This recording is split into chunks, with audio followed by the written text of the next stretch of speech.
even just looking at our family history, right? Like our grandfather, he had different baby mamas, right? Yeah. And mom talks. And both granddads. Yeah, exactly. Both granddads. Both granddads. And so like mom was telling us on the podcast as well that because he was a footballer, he was getting attention, he was getting all the things. Like you said, it was back in those days. But here's the thing, our grandma, she left him because of that. But when mom told me that, like that's why they split.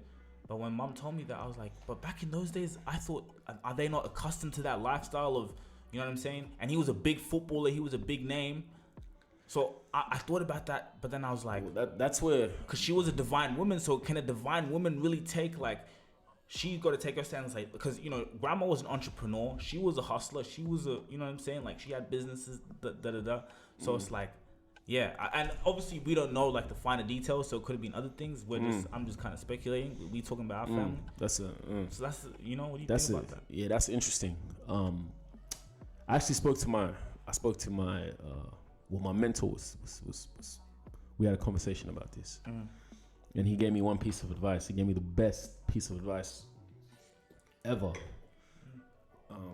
And he said the problem with relationships today and relationships in general is people don't do this thing where it's called managing expectation, right? So when you get a job, let's say you get a job, they give you a contract, right? And that contract, they tell you if you do this and do this and you get fired if you do this, do this. And what is that? That's essentially managing expectation, right? That's what they're doing. They're managing expectation so you know what you're about to get into.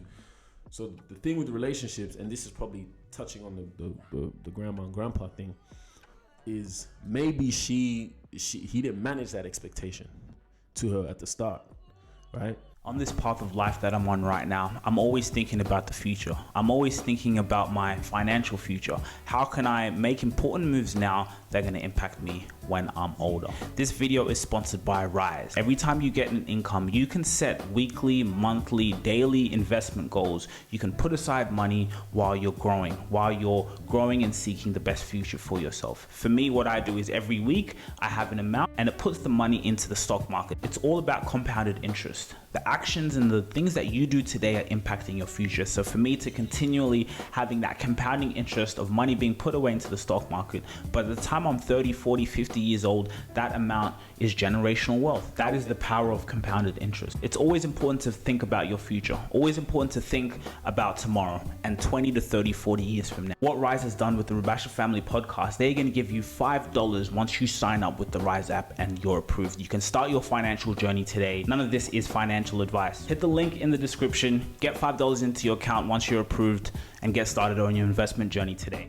Maybe he didn't. Because who knows? Because if you manage an expectation with a woman, right, from the beginning, from the start, if you say, hey, listen, this is what it is, okay, this is what I'm trying to do. I'm trying to be polygamous. I'm trying to create a family name.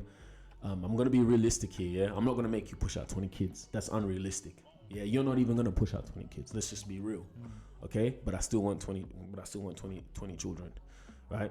So that's where the conversation now begins. And she has every right to say, nope, that's not me. I'm not that type of. I need that one person. Or she says, okay, listen, whatever. I see the potential in this. You've got good genes anyway.